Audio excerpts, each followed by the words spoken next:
On TTP, even yesterday I made a statement and it was very clear that the negotiations or the talks those are going on with TTP will be under the purview of Pakistan's constitution. So all the groups who we are talking to have to respect Pakistan constitution and Pakistan's legal framework. And as far as the nature of the talks is concerned, we are very clear about that as well.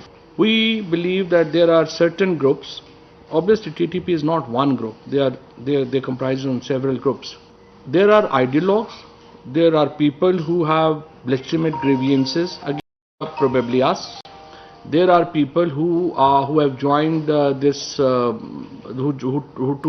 took this course under compulsions. But all of them are Pakistanis. So the state of Pakistan wants to give its citizen a chance.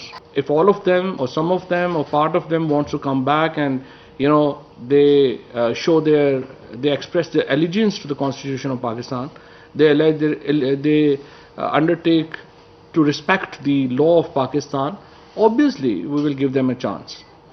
So as far as the talks are concerned, as you know that yesterday even the Tehreek-e-Taliban Pakistan issued a proclamation through which they announced ceasefire. Our point of view is that right now Pakistan must talk from the position of strength.